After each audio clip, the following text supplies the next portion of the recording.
What up, my people, my posse, my fellow crazies? This is your host, Tiffany Carter, and you are listening to the show that is going to help you grow your business, your bank account, that big, beautiful brain of yours, your abundance, your relationships, and everything in between. Now, I know there are a lot of you that for sure have a book in you that you've thought about it, that you really want to do it. Maybe you've written it. Maybe it's partially written like mine is, and you're having a hard time finishing it.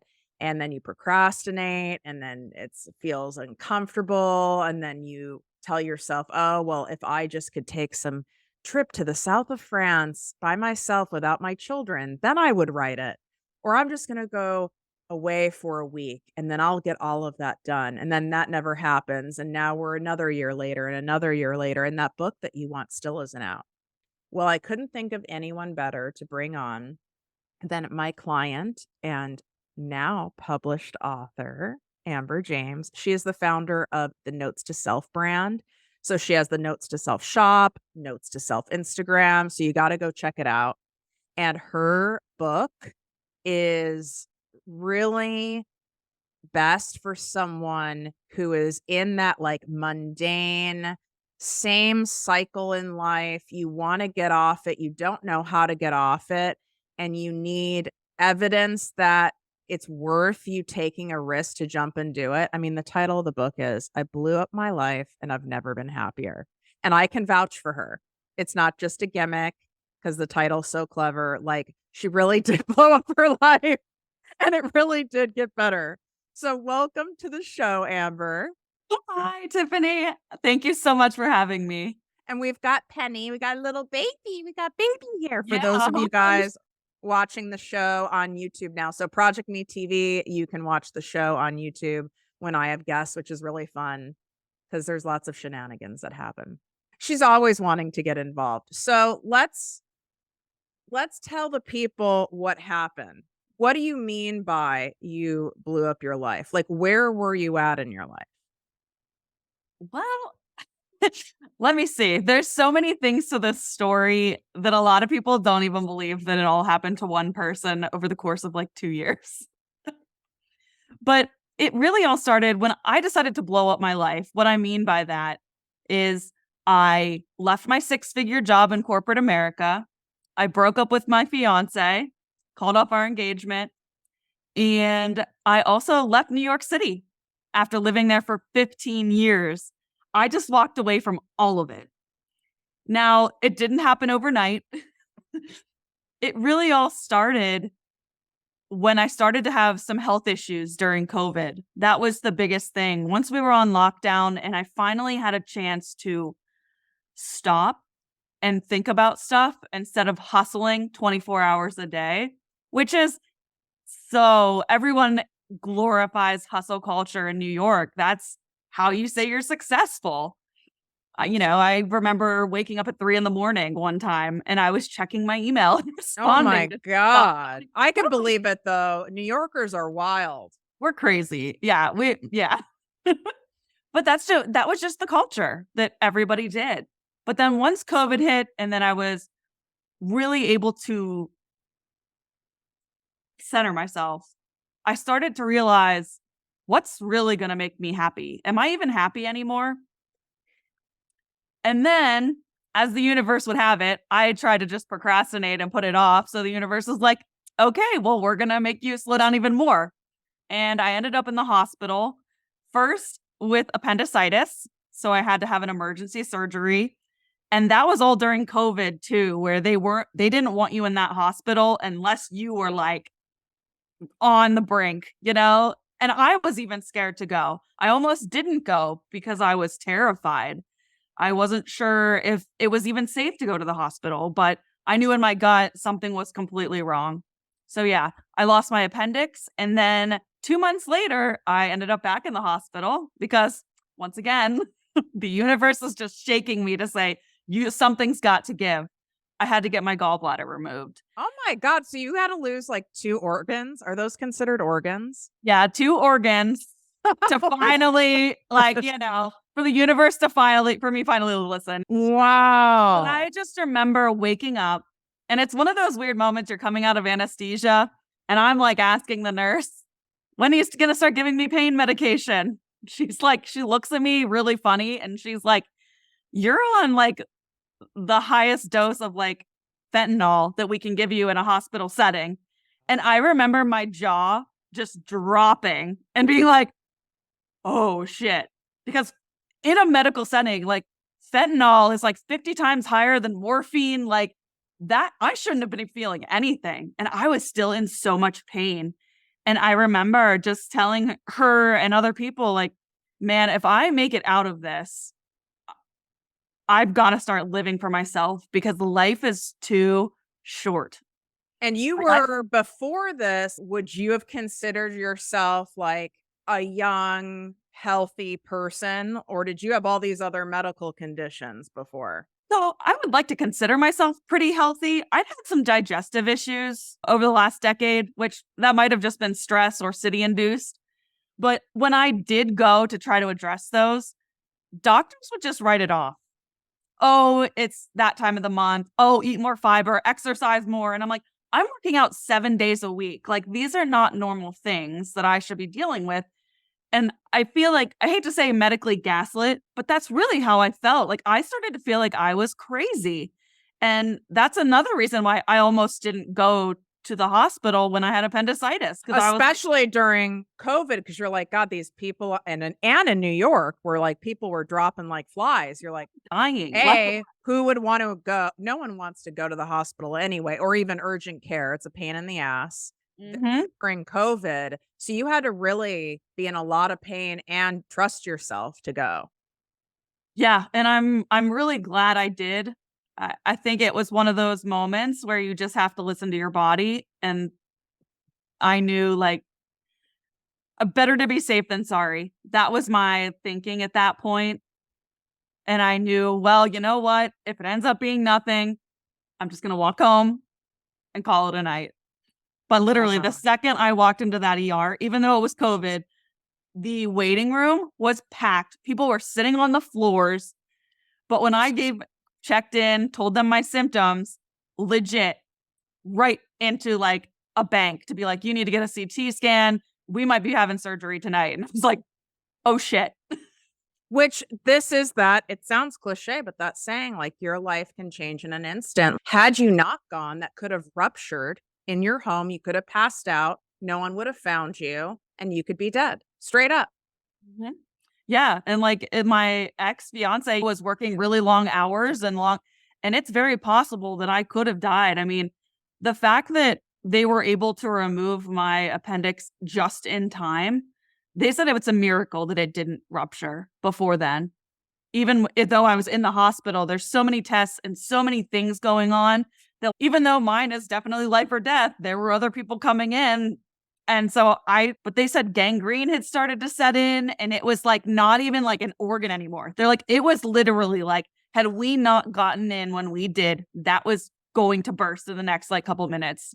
Oh my God. And Mm. so when you had this moment, what kind of clarity came up? Because in my experience in going through health things as well, And at that time, my relationship was very toxic. My job, I'd hit essentially a glass ceiling. They kept giving me more and more to do to the point that I'm not going to lie to you. A lot of people at work didn't even realize I was in the hospital twice because the work kept happening and I just kept going. And after that second surgery, I realized I'm done. I can't do this anymore. wow. Now it's one thing because there's not a single person listening who hasn't had moment or many moments in their life or kind of pings, signs from God, signs from the universe. I need to leave this relationship. I have to leave this job. I need to move. I need to get my shit together with my health. And it's one thing to have the realization and to know. It's a whole different thing to actually do and take the action. So, how did that look after you had the realization? Did you take action on it quickly or did then resistance appear? I knew in my heart what I needed to do, but it's not something you just flip a switch. I still was like, let me look at my finances, make sure. And I have to say, the one thing I'm really glad I had a 401k with with that job at that time because they really helped. That honestly helped give me what I needed to say, okay, I have enough money that I can at least quit this job. So I think that was number one. Let me quit the job. And then I was also with my fiance and stuff. It was like, is there anything we can do? Going to couples therapy and just realizing like, why am I here? Do I want to spend the rest of my life feeling like this? And the answer was no. So I knew if not this, something better. So I always knew sometimes you just have to clear out everything to make room for the good that's meant for you. And it will come. And it did.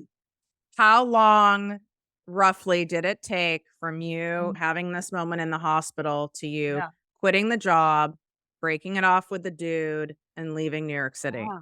And the So job. Yeah, all yeah, the so my things. yeah, so my second surgery was the end of May 2021. By February 2022, so little less about a year, that's when I walked away from everything. And it was literally just like an explosion. It was like, okay, I can't wait any longer. So I just jumped and quit it all. Did you ask permission from anyone? What tends to happen with a lot of us, especially women, Mhm. is when we're making big decisions that are scary, we like pull our friends. We No, ask all the people, "Do you think I should do this? I'm doing this." Did you do any of that? Or were you like, "No, I know what I'm doing and I'm doing this regardless."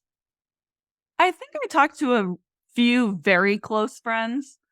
I think they knew more about my relationship than my actual job situation.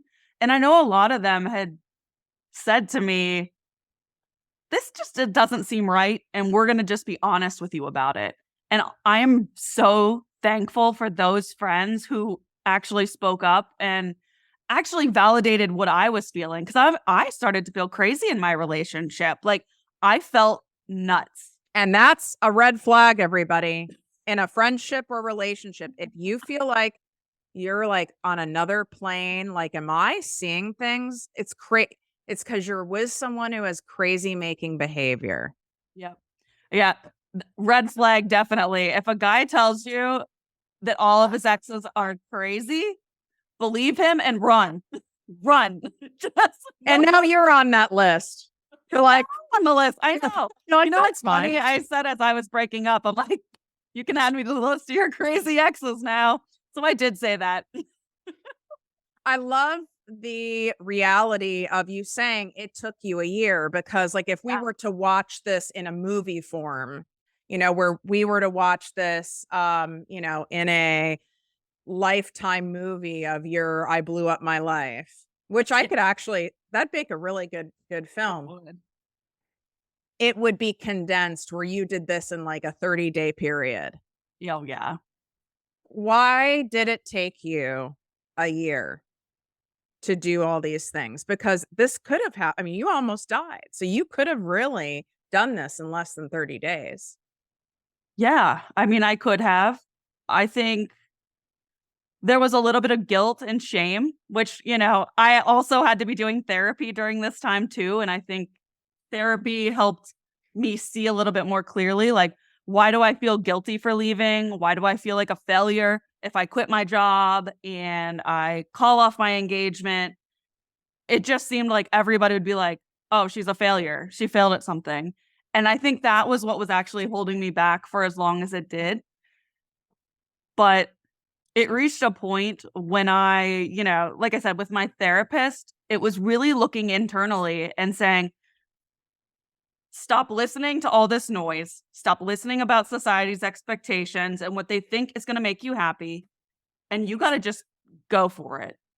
And then I think once I made that decision, then it was like boom, boom, boom, boom, boom. Everything happened. But it was having to let go of like that little mean girl gremlin that was in my head that was just like, oh, people would give anything to have your life, Amber, that kept me where I was.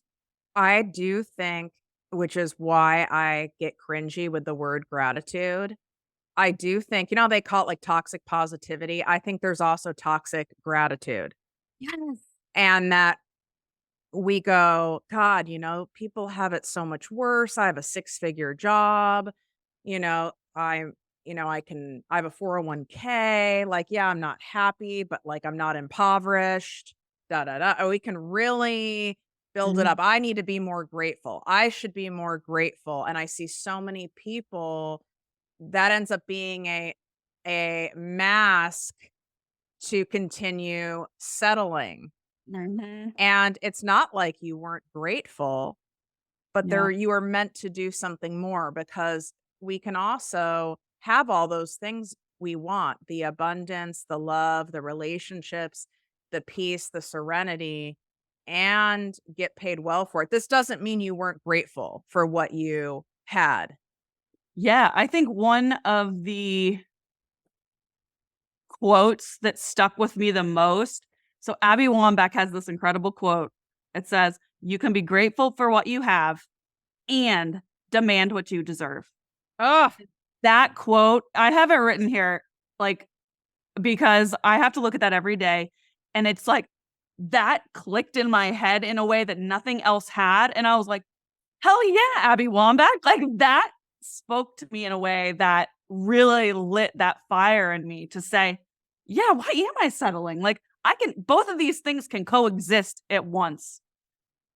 how did you know what it is you wanted to do, or did you not know? Honestly, I think I knew what I didn't want, which Which is a great step, which is it's very important. In fact, yeah. equally as important. Yeah, it's like I didn't wanna be stressed out anymore with work. I wanted freedom. I wanted to be able to work 100% remote. So I knew those things. I knew there were things that I was like, this is how I wanna live my life. I don't wanna be in New York City anymore. I wanna have more freedom. I just wanna live in a new city and just experience something that's completely different than what I'd been doing. And thankfully, when I let go of all of that stuff, it's like the universe came back tenfold and said, "Let I'll show you what you're meant to have." And it was so quickly then, you know, within a month of like leaving it all behind, I ended up with a completely remote job that I could work from anywhere in the United States. And like I'm working in public health communications, which just lights me up in a way that is incredible. And it's just so crazy because I had applied to this job like 2 months earlier and thought like, oh, they're never gonna call me.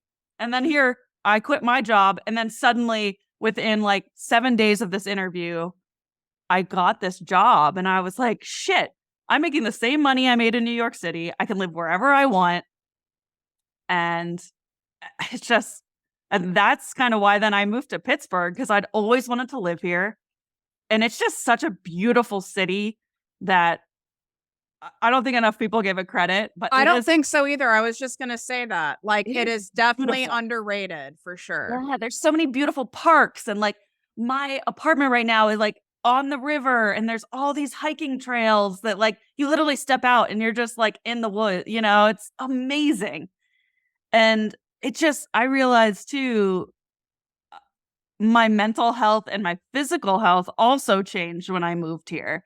Not I wasn't working out 7 days a week anymore. Now I was just going for a 20, 30-minute walk outside in the morning, and I was feeling healthier, both mentally and physically. And it's just so interesting how those little shifts make such a big difference. But like you said, you have to let go of what's not serving you and what you're settling for in order to be able to even see what's waiting for you. But a lot of people, I always say they don't wanna let go of the branch, but they wanna get on the ground, and they want certainty. I need to know if I let go of this branch, it's a guarantee I'm not gonna get bruised, I'm not gonna break a leg. I need to know that it's gonna be better on the ground than up here hanging on the branch, and that's where, like, you have to have some kind of faith in a power greater than yours. You have to have some kind of faith it's going to work out.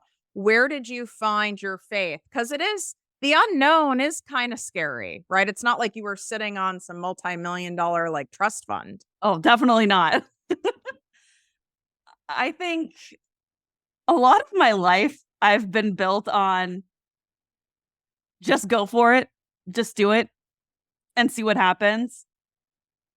There's actual scientific research that says that people regret not taking a leap, even if they do take a leap and the results are awful. So it's like they would rather, like, they'll regret not taking that chance than taking that chance and it not going the way they thought. And I just thought that was so interesting that that's what people would think about on their deathbeds. So I think that's something that I live by. It's like, well, if it doesn't work out, something's going to come along. I'm not just going to sit here, and you still have to hustle and work and make moves. But I've always just had this belief within me that the universe would come through for me and it would all work out.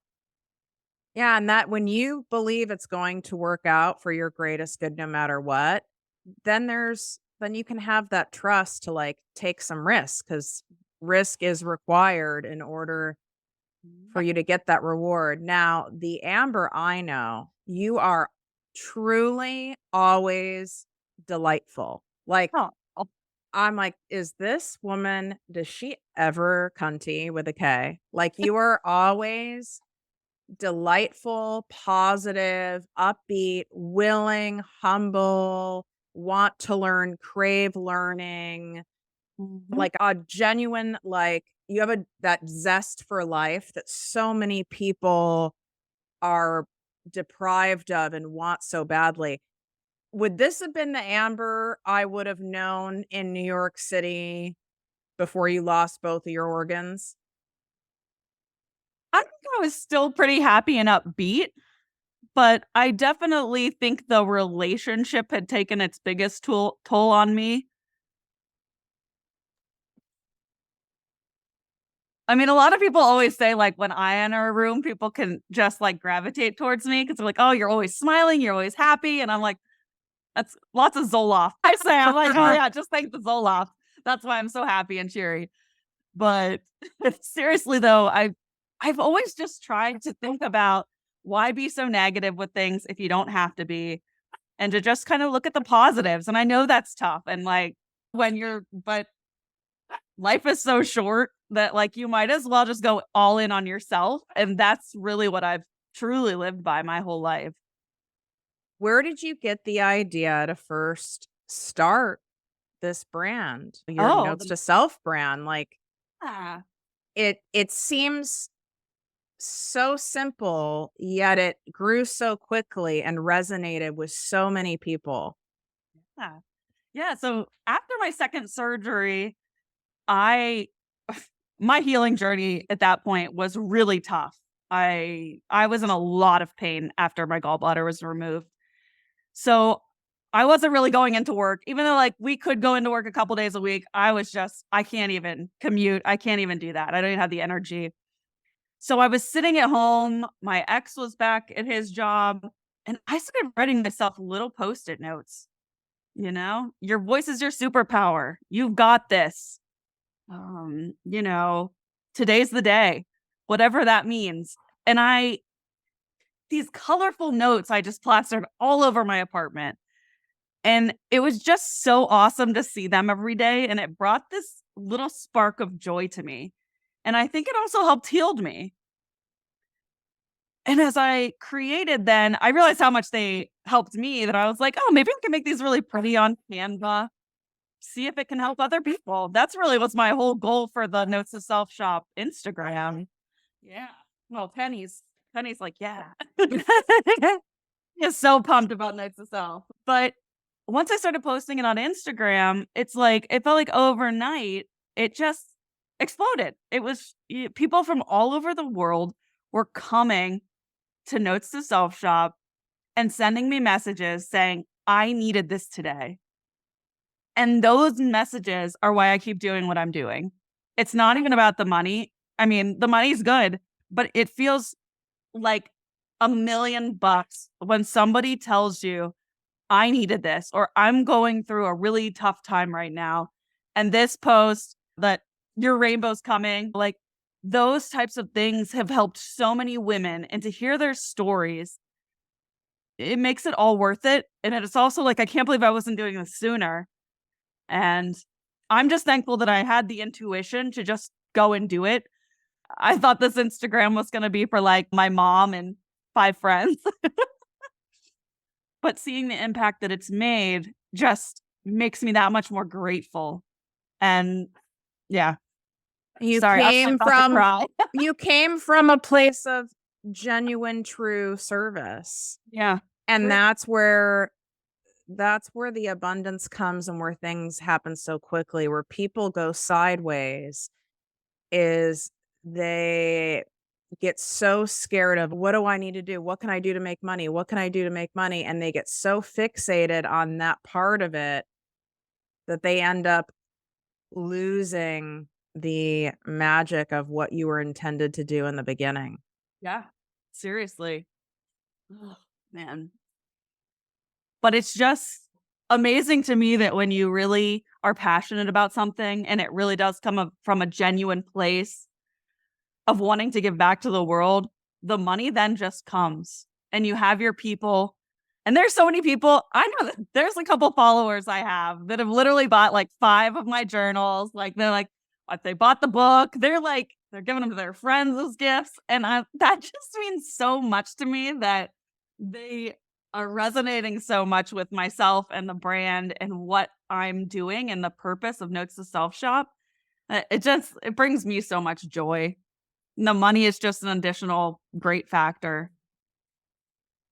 When your notes to self shop, at what point did you go, okay, I'm going to sell something, right? I'm going to take this beyond, right, where people can consume the content on Instagram. I'm going to create some products and tell us like why you created those products. Yeah. Yeah, so I think once it hit like over 20,000 followers, I was getting such great feedback. I knew one thing I'd always wanted to do was create like a guided journal. I love journaling, I love writing. I'm an author, so that's my thing. But I know what I've always heard from people is when I'm standing like staring at a blank page, it's so difficult to know what am I supposed to write. So I'm like, what if I do like a notes to self guided journal where I have the notes from the Instagram incorporated in there and each day kind of has its own little theme. And it's weird. It came out of me and I had written it and had everything done. I did it all myself. Where The did you do it? Did you make it in Canva, Canva? Okay. all in Canva. And I figured, well, I'm going to see what happens. But it turned out so beautiful and so pretty. And once I started promoting it, everyone just it started buying it. And it was just selling to the point where I was like, oh my gosh, I'm going to have to like hire somebody to help me ship all these orders. So when you were creating them, you weren't doing like a print on demand thing. You actually had them printed and you were mailing them out to people. Mhm. But then at that point, I realized, oh, this probably needs to be on Amazon. So I did put it on Amazon and it's still up there today because it does help to have a print on demand. But for me, I think this is just me and myself, but I love writing little notes to people. I was just going to say, I, this is why that worked with you doing it out of your house. And my dear friend and my coach, who I know, Kara, you'll see her traipsing through New York City with a cart, no joke, wearing Chanel, with seriously, piled up with pink envelopes. There's something so abundant yes. about the act of you're putting the book in, you're writing the note and sending it. It's Mhm. not coming from some random third party shipper, and there's nothing wrong with that. No. But I love getting mail and packages. Right. And I mean, that's really what I'm doing too with my new book. Everyone who's pre ordered, I'm like, handwriting these thank you notes and throwing in some extra goodies for them just because I think it's so important to really show that like I'm a real person and I truly appreciate everyone that's helping support my dream because I'm being able to help others. And so every little purchase just means the world to me. And so I think me taking the time to write a handwritten note, it's not that much time to take out of my day. It's like I feel like even if this became like a multi-million-dollar company, I would still want to be handwriting the notes. I have, zero doubt about it, and as your coach, like, this needs to be worldwide, and it's not just for the cash factor. Mhm. God, don't you think we all need to have some more joy and delight? It's Yes. so fucking heavy right now, man. I feel like people are craving this. Yeah. I feel we need to, like, make, like, a joy revolution where we will not stand. We will not stand for any more negativity, and you can do that within yourself, right? Mhm. You're not gonna stand for that soul-sucking job. You're not gonna stand for that one-sided friendship. You're not gonna stand for self-abandoning Mhm. by having things, a podcast, a book, whatever it is that you've been wanting to start or you have half done, and you keep blowing it off and abandoning yourself and abandoning yourself. You get to choose at any time you can choose right now while listening to us. You know Mhm. what? I'm not gonna do that anymore. I'm gonna take a different course of action for myself. And I want you guys to take a screenshot of this episode and tag me at Project Me with Tiffany, tag Amber at Notes to Self Shop. If you're multitasking and you just tag me, I'll make sure I tag her. And everything is in the show notes. So you can swipe up and get everything. But she also has it right in her bio on Instagram at Notes to Self Shop. But I want you to also share this episode with someone who's coming to your mind, because I know there's someone in your life. It could be your partner, it could be a cousin, someone that's coming to your mind that has shared a dream. They've had a desire, but they keep holding off, keep holding off. Perhaps you're listening to this right now at this very time for a reason, and this is your sign. You could be listening to a lot of other shows, which I mean, mine should be top priority, but I mean, you could be listening to other shows, but you're listening to this show. Now, here's where many people go sideways, myself included. Okay, cool, the guided journal. Ooh, I want to create a journal. I want to create a planner for moms or a fitness thing, whatever.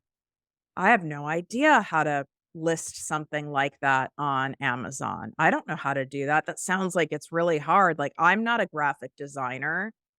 Can you speak to that? Like, are you a graphic designer? No, Okay. not at all. I didn't think so. I was like, was this No. like, is Canva like, are you like a Canva whiz or something? I mean, I think at least for the Instagram and for the notes to self journal, I was able to put together something really quickly. And it's actually not as hard. I just YouTube, Google it. I just taught myself how to do all these things. There's a video for everything. And you're not some like super tech savvy No, person. no. I'm like, I literally was like having to Google, like, how do I upload this to Amazon? What do I need to do? And What format? I wanted them to hear this, like, I knew that Yeah. about you, but these are this is just like resistance coming up, and then it's the Yeah. resistance of, "God, well, what if no one buys it?" So, did you have any of those thoughts about any of your journals, any of your other products, about this book, right? As like, "God, maybe people are gonna think this is lame and no one's gonna buy it." I think there's always gonna be that voice. We all have that mean girl. I call mine my gremlin, actually. My gremlin Harry is the one that's back there. I gave him a name so that when I say it, it just sounds ridiculous. And anytime I'm starting to self-doubt, like, and doubt myself, I'm just like, "Okay, quiet down, Harry." And I just envision that he's like the guy from Home Alone. And it's just like, could you imagine him saying this to you? Like, no, just and then it just turns funny. So I think in that regard, I really had to do a lot of work in therapy. Not gonna lie, it takes in my book I write, it took a village of people to help me get to where I am. Same, same, and it still does. It still does, yes, and I am grateful for every single one of them, you included, and I just oh, man. I think you have to just start believing in yourself, and if you really, in your heart, know that this is something that might help at least one person, just do it. You'll be surprised. I am surprised, to be honest with you, how much I've sold. And it just continues to sell. It's like, I'm sitting at brunch and I'm getting little cha-chings on my Shopify store.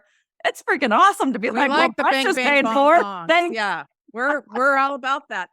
And this isn't gonna happen, but let's just say, because I like going down the worst case scenario Okay. thought, 'cause that's what happens in people's brains, and I have that too. Let's say book is very personal. You're sharing a personal story. You're pouring I know how you are. You poured your heart on into it, and then you have to read it and reread it and reread it and make sure you're refining it and hiring someone to edit it and all the stuff. And then like the cover and then the photo shoot for the cover and it's birthing a baby, right? And it's like, how do you detach from launching the book and like looking like, okay, like how many reviews do I have? How many people bought it? Yeah. I think even up to 20 minutes ago, like, well, whenever we first started this, I was thinking, oh my gosh, what if I have a copy editing mistake? What if somebody reads this and they're like, well, this doesn't make any sense? There's still things that will come in my head, but I have to keep going back to that. I know this story is going to help women. And I know when I was going through all of my life situations, I was yearning for stories from other women who had been where I was. So this to me, this book is like my hand reaching out to anybody who's at that crossroads, not sure if they should quit the job, leave the abusive relationship, whatever it happens to be. And I'm saying, hey, I've been here and I know how to get out. And this is how. And that's really the defining factor of my book and why I decided, even if there's a little crazy Harry up there saying things, I know at the end of the day, it's going to help so many people. And that's really what keeps guiding me and just to keep going. You were saying before we came on that because something that I've coached her on and hoped would resonate with her is that Amber could help other people get their stories on paper. If that's something, even if it's something you just wanted to keep like for a family legacy and you didn't want to publish it Mhm. because she's so gifted in it. And so there's an opportunity. If you get the book, you'll see there's an opportunity for that. And you said before we started, the actual biggest problem is that they're not writing it. People don't write it. The Mhm. other stuff, right? Like once the stuff's written, there's a lot of proofreaders, editors, someone who makes like a pretty cover and not for a lot of money. Like you can find all these people. Yep. And I It's did. and it's the actual writing of it and like organizing it in chapters even. I think that stresses people out. Yeah. And you're not this is like your first book, but you are a writer, are you not? Like you're Yeah. someone who writes. So did you have some professional training already going into this where it didn't seem as daunting to you? I mean, I have a journalism degree and I had been a journalist for the last 15 years. I mean, I still am. I'm still a writer in communications. You're So just on the other side of it. I'm on the other side of it. But there was just something when I first started writing this, it was more of a cathartic experience.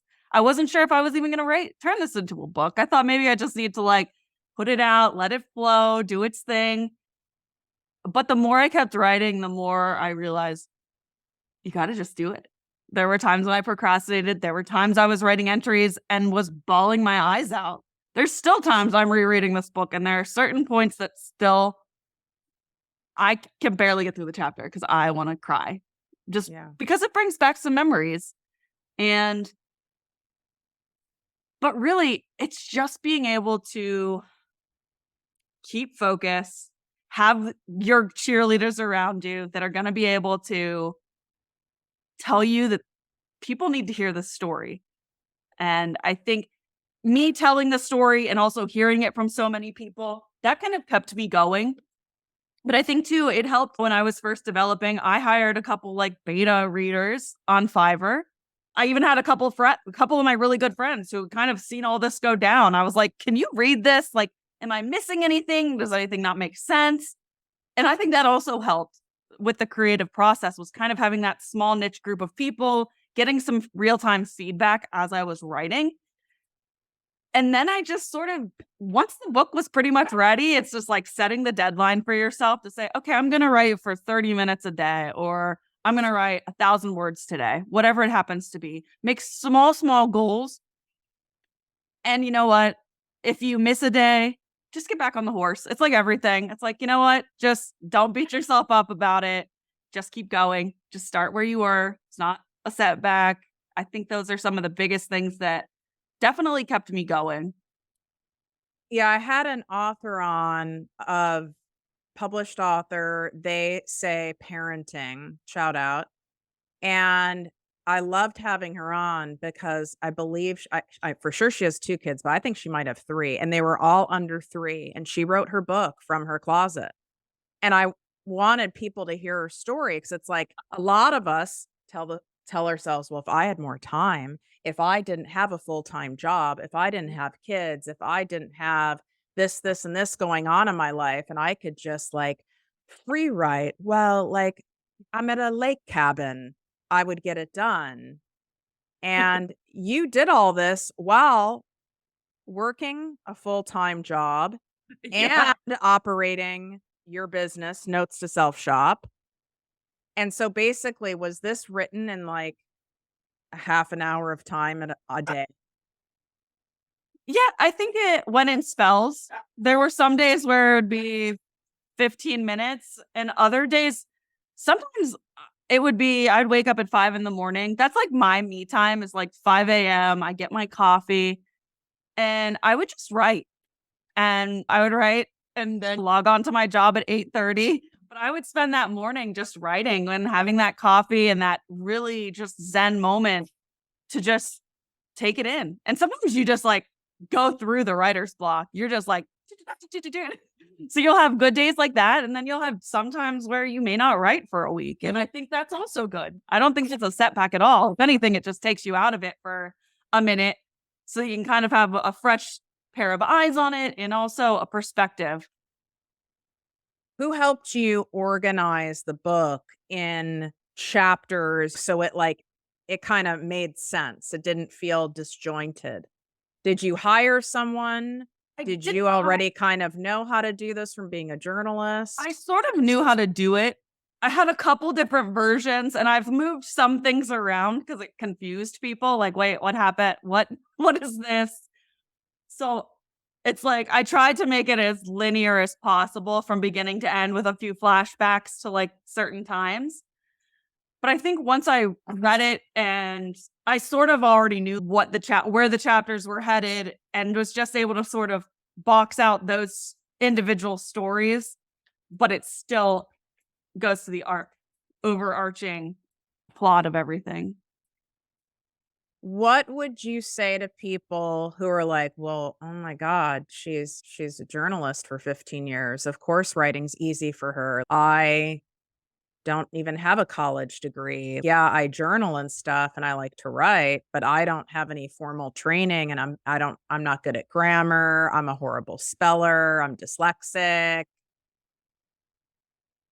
Something that I did, so I actually use like a voice transcription, and sometimes I would be on a morning walk and I would actually transcribe.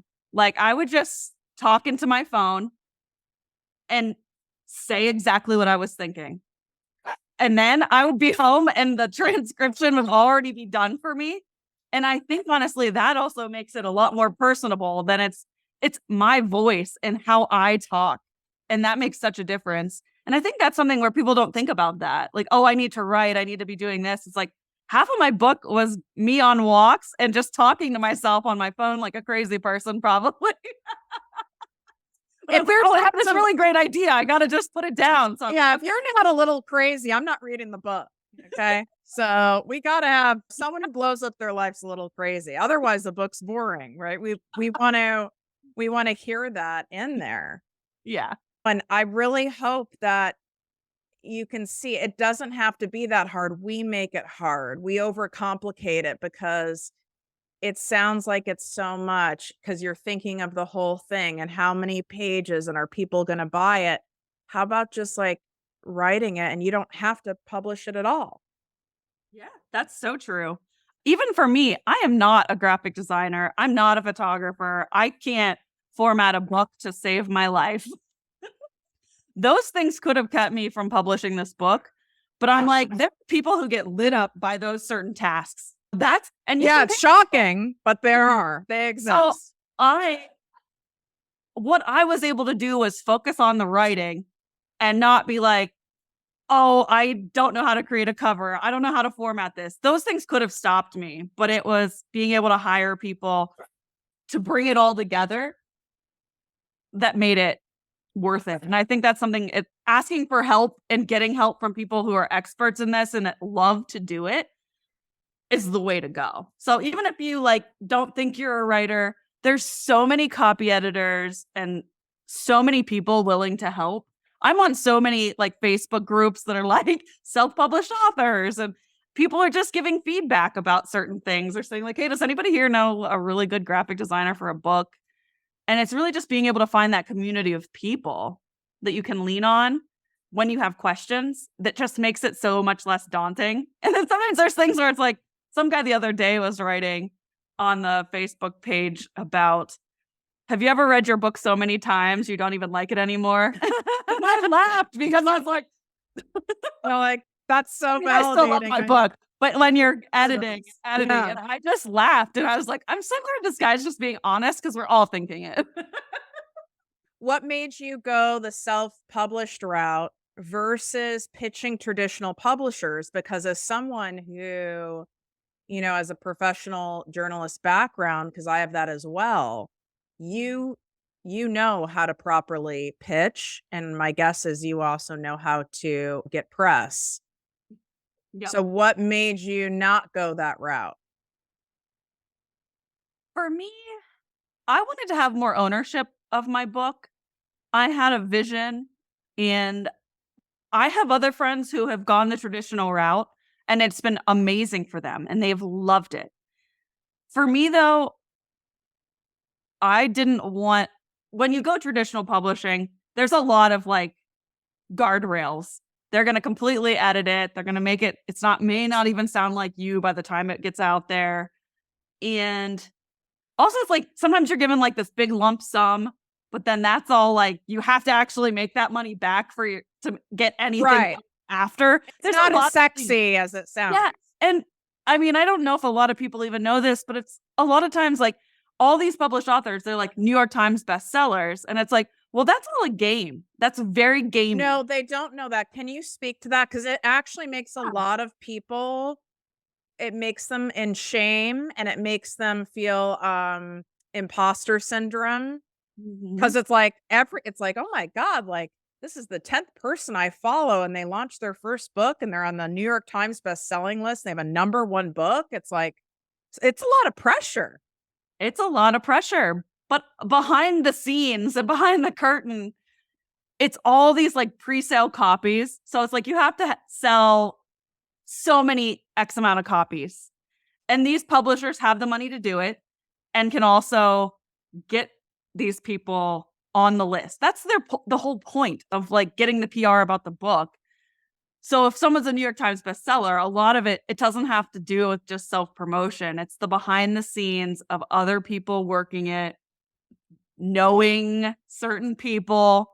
So it's based on number of book sales, not of the reviews or the quality or impact of the literature. Sales. So if the publishers can pitch a book before it's even out there, or they buy X amount of copies for pre-order, then it will automatically go to the New York Times bestseller list. But how does the New York Times bestseller list and some of these other lists, how do they track the sales? You have to I show like mean, proof or something? I think it's I hate to say it's gamey, but a lot of it I think is just smoke and mirrors. And it really sucks because I know for me, I would love to be a New York Times bestseller and I'm sure I will be one day. But I think without But by going the self-published route, I feel more authentic. And I think more people that actually this book is geared towards are going to buy it. And it's not going to be, oh, this crazy amount of promotion and all these pre-sales before people even pick up a book and even know what it's about. I think for me, there's that's what stresses me out, to be honest with you, because yeah, I see my compadres in the space where they're paying, and just so you guys know, there are these teams they're literally called Book in a Box, okay? yeah, Like, you can literally pay a team, and they will guarantee that you're on the Wall Street Journal book list, you're on this book list, and they have, like, a rinse and repeat formula, and they're doing a pre-sale, and then I see they have a live event, and it's like, "Oh my god, that sounds like a lot of fucking work." That doesn't sound fun to me. It takes the no, fun out of it, and I start going, "Well, maybe you have to do all that to have a successful book." So are you what are you doing to build hype for your book? Because I don't get the sense that you're kind of playing the game. yeah, definitely not. I I think for me, I've been using my Notes to Self Shop Instagram to kind of reach out to people. I have a really good friend who's in PR, and we kind of work with each other because we're both trying to support each other's businesses. And so she's been a big help helping me get some extra podcast interviews. And I had a huge feature in the Post Gazette, which was super exciting for anybody Like, who looks at she's like in the newspaper. yeah. Like, she's famous. Like, how fun. And you had her help, and you pitched it, okay? And I want people to hear the reality. It's Yeah. not like they slid into your DMs because Mhm. you mentioned your book's coming out. No, but I mean, she helps me with some of those things, but I also am reaching out and doing my own stuff. I've been going to local bookstores just in person saying, "Hey, I'd love to have you carry my book. What can we do? Can I do a book signing here?" That stuff will like lights me up. And I want it to be where it's not this huge thing. It's more, hey, I want to meet the few people who are going to show up here. And I know that I can bring in people because I know my mom would come to she would buy all the books out if she had to. But I know it would be successful.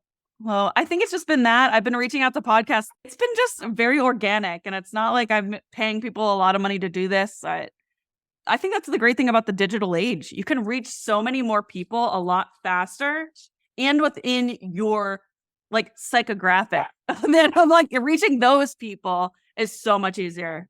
Yeah, and you guys don't need to go that route. It's like all the people who are like, "Oh my god, this person's in Forbes. Why would they hire me or learn from me or listen to me because they've been in Forbes?" It's like they paid to be in Forbes. There's a game that goes on behind the scenes, right? There's traditional press and paid for press. There's lists that people pay to be on, and there's lists that you can't pay to be on, right? Try not to let that distract you. And I wanted to unpack all this stuff because I know how you guys think. And in your head, you're like, yeah, but what about this? And I don't have money for this. And then what about that? Because you're trying to stack all these reasons why not to do the thing that you want to do. And I hope we took some of those away from you. What do you want to leave these people with that's thought provoking so they can sit and noodle on this instead of obsessing over something else Mhm. about blowing up their life, like what they might need to let go of? What are some questions you can give them for them to kinda really think about as they go throughout the week? I really think it comes down to, do you still want to be in this same place that you're at 6 months, a year, 2 years from now? Would you let your friend in this same situation settle? Or would you tell them it's a get the fuck out? So I think those are certain things. I think sometimes fear holds us all back. But to me, and I kind of really dive into this with my book, it's like fear is sort of this illusion that we create for ourselves. Fear of rejection, fear of compromising, fear of am I imposter? Do I have imposter syndrome? Things like that. But I think if we let that go, that's really when the magic happens. I'm so fucking proud of you. I can't I really That makes sense. This is you are such a light, not just by Oh. what you're sharing in this book, but by the fact that you're doing it. Mhm. And I hope that I can inspire other people. That's why I wrote the book. I just want people to stop settling and to find their happiness because it doesn't come from this list that society gives us, because that's not going to make you happy. Everyone has their own list, has their own life, their own dreams, their own goals. And we really have to look inside ourselves and figure out, what is that checklist? What is going to make me happy? And who would have thought, for me, my happy would be in Pittsburgh, Pennsylvania, where now I have this adorable and very talkative puppy, Penny Lane. I have a great boyfriend that I'm with right now, and, like, I would have never met him or any of the friends that I've met here had I not moved to Pittsburgh. And I think there just is so much to be grateful for, and I just hope that my story can show people that there is something at the end of the rainbow. There's something at the or come out of the ashes like a phoenix. That's how I envision myself when I do these things. You can always pivot, you can always change, but it really you just gotta trust yourself and go for it. Decide today. Trust that you Mhm. heard us for a reason. Take a screenshot of this episode, share it in Instagram and Facebook. Tag us at Project Meet with Tiffany. Tag Amber at Notes to Self Shop. All the links are in the show notes. So you can swipe up, you can get the book, you can access her Instagram, you can access her store, and all those links are also on her Instagram at Notes to Self Shop. Thank you so much for coming on and sharing your story and delivering hope in the way that you do. I appreciate you. Aw, well, thank you for having me, Tiffany. This has been amazing.